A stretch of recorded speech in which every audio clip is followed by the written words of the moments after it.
So as my primer dries, I wanted to make this video. It's been on my mind from before I went on holiday. President Obama's gun control laws being passed, and that's all over the news right now. I'm not an expert. I don't know all the specific figures, and if you'd like more information about the research or studies that have been done, you can go to the website for World Psychiatry Association, CAMH, Center for Addictions and Mental Health, Psych Central, and Harvard Health Publications. They do one as well. I will link all the publications and the research below in the description box. So if you really want to look into it more, then you can go check out those websites. The gun control, I know people are very opinionated, and I can't really say or give any answers about guns. I probably have more experience with guns than the typical, stereotypical Japanese person. When I was living in southern Indiana, my dad purchased a few guns. Whenever we went to the shooting range, it was really strict. From my experience, every single time I went, everybody there was very, very careful and safe about using their firearms. My brother at the time was about 2. The moment that my brother started getting interested in things like Ninja Turtles or cowboys, that's when he decided, okay, I've had enough with the guns, and he sold them because it was too big of a risk. Now, a few facts about violence and mental illness. Men are usually more prone to using guns or other lethal means when they commit suicide, whereas women, they tend to overdose or use less violent approach.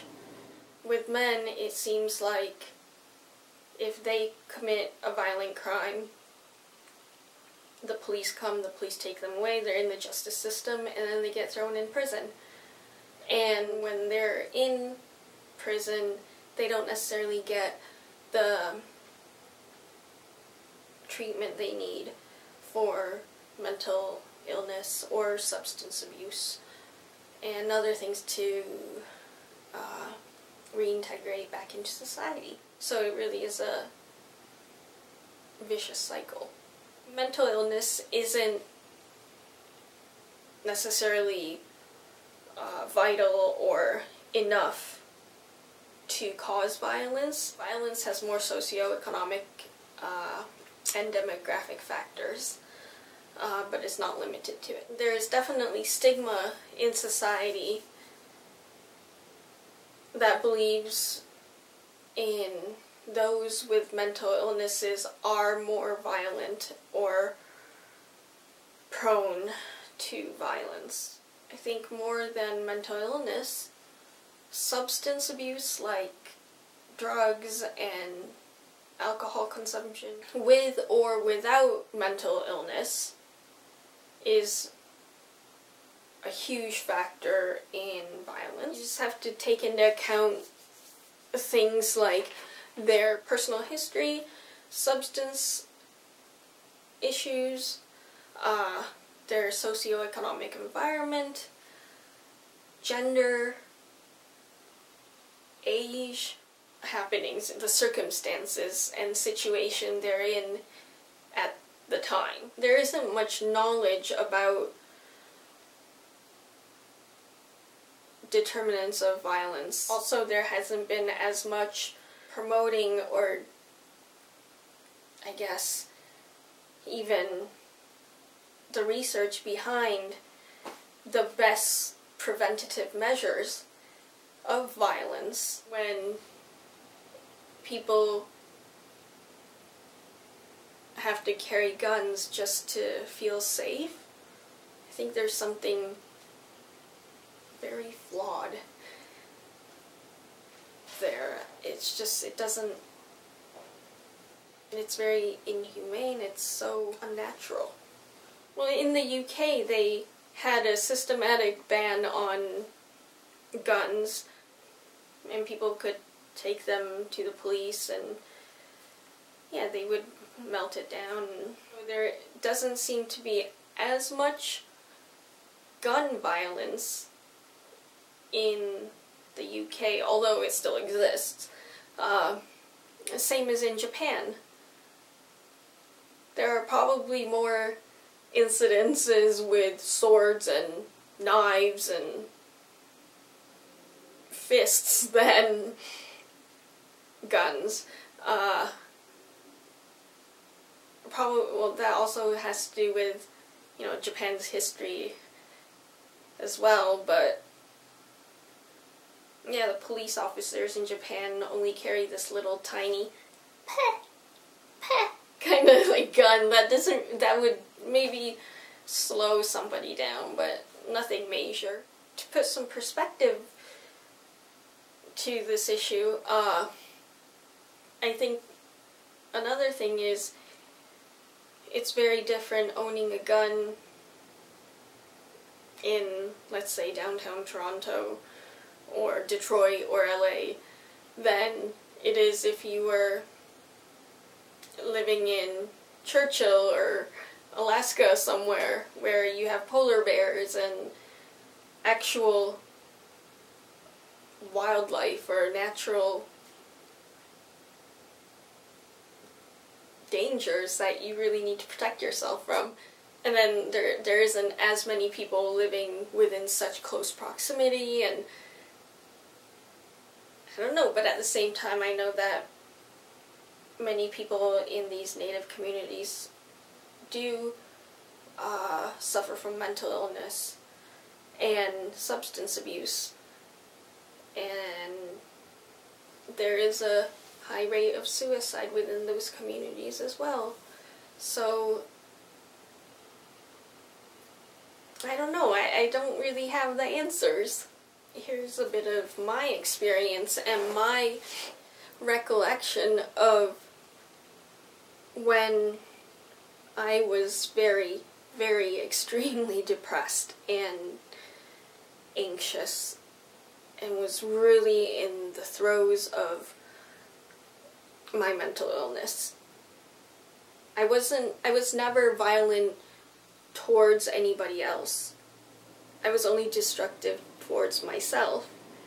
And depressed, I did attempt to take my life quite a few times. After my 7th attempt, I stopped counting. One thing that I am positively sure about is that if there was a gun that was available at the time in my very depressed, anxious, impulsive state, I wouldn't be here right now. There's no way. I didn't have the right frame of thought, or I couldn't concentrate, I couldn't make decisions.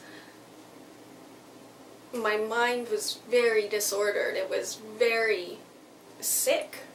It was so... they do call it a mental illness for a reason.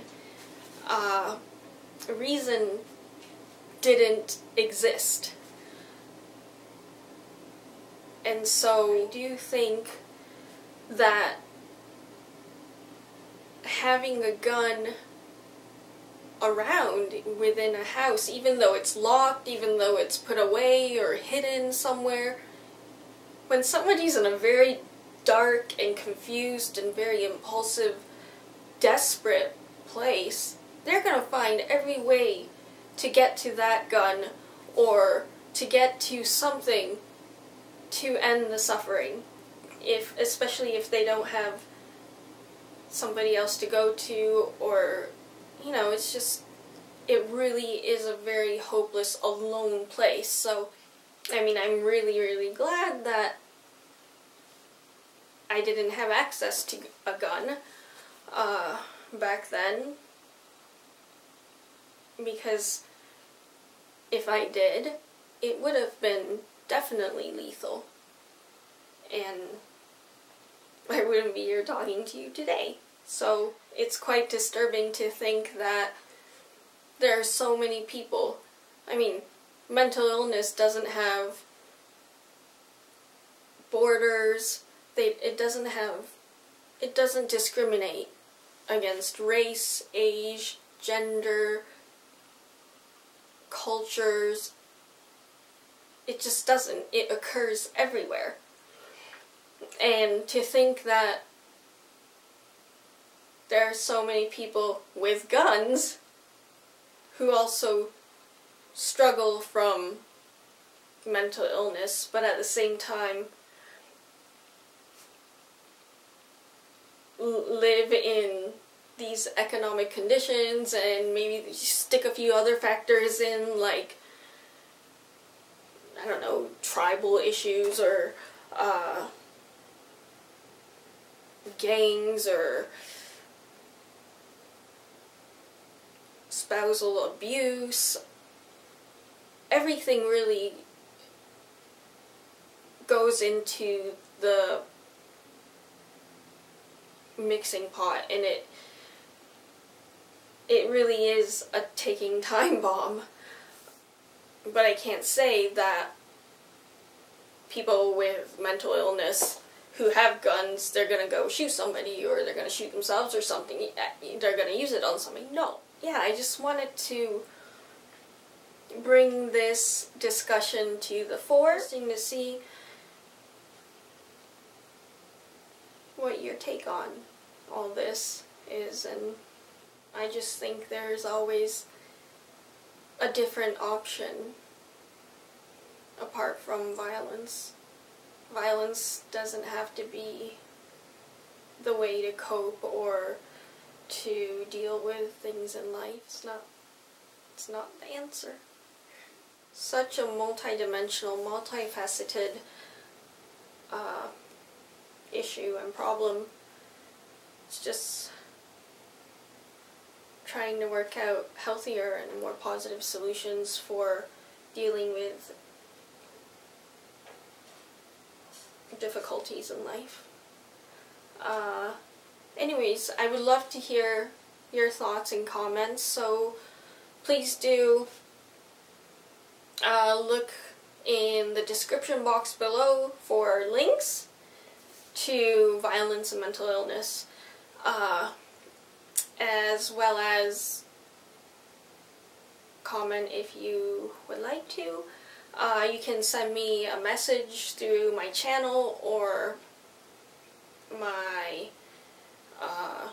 email or social media, and yeah, I hope to bring more videos. Please do subscribe if you want to get the most recent updates on the videos I post and stay in the know. Alright, so yeah, I shall talk to you later. Oh, bye. My hands are so... I've got primer. Primer is so hard to take off.